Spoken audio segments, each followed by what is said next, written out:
नमो नमः. मी ज्योतिषी गायत्री जोशी.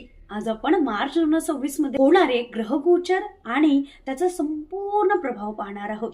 या महिन्यात सूर्यग्रह उत्तरेकडच्या कोपऱ्यात स्थित असल्याने आत्मविश्वास आणि निर्णय क्षमता वाढेल, तर शनिग्रहाने सावधगिरीचे संदेश तुमच्या वाटचालीत अडथळे आणू शकतात.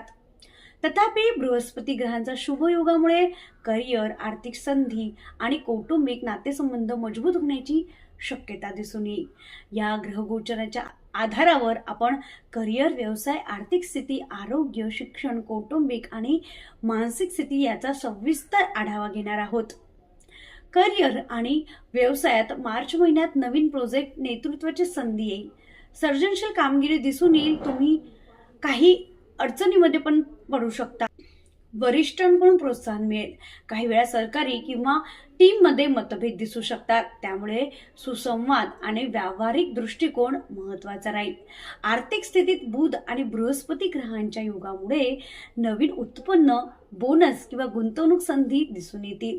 अनपेक्षित खर्च काही वेळा ताण उत्पन्न करू शकतो, त्यामुळे बजेटिंग, खर्चांवर नियंत्रण आणि दीर्घकालीन आर्थिक नियोजन महत्त्वाचे राहील.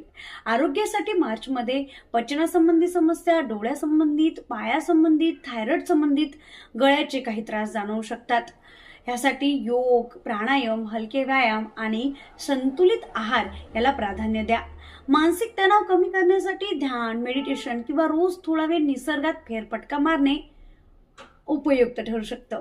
शिक्षण आणि विद्यार्थ्यांसाठी बुध ग्रहाचा प्रभाव स्मरणशक्ती, तार्किक विचार आणि एकाग्रता वाढवेल. त्यामुळे परीक्षा किंवा प्रोजेक्ट सकारात्मक परिणाम दिसतात. शनिग्रहामुळे काही विषय, टास्क अर्धवटच राहून जाऊ शकतात, म्हणून हे होता कामा नये. याकडे लक्ष देणे गरजेचे आहे. नियमित अभ्यास आणि रिव्हिजन ठेवणे गरजेचे आहे. कौटुंबिक आणि मानसिक स्थिती बृहस्पतीचे शुभ प्रभावामुळे घरात नातेसंबंधात मजबूत राहील. काही गोड प्रसंग येऊ शकतात.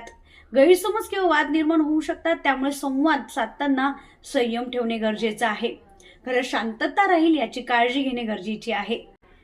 आता मी तुम्हाला काही उपाय सांगते आहे. मार्च महिन्यात अंमलात आणता येईल असे उपाय. सकाळी रोज 21 वेळा गायत्री मंत्र जपा, त्यामुळे मनस्थिती, आत्मविश्वास वाढेल.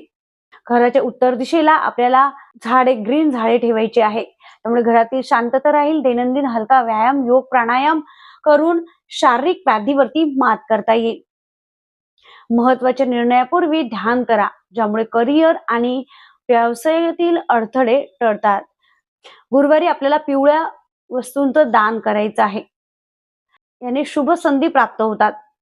तुम्हाला ही माहिती उपयुक्त वाटली तर नक्कीच या चॅनलला सबस्क्राईब करा. आणि आपल्याला आपली राशी माहिती नसेल तर आपण कमेंट बॉक्समध्ये date of birth, time of birth, place of birth टाकू शकता. जन्मवेळ, जन्मठिकाण, जन्मस्थळ टाकू शकता. आम्ही तुम्हाला मोफत तुमची राशी कळवू. श्री स्वामी समर्थ.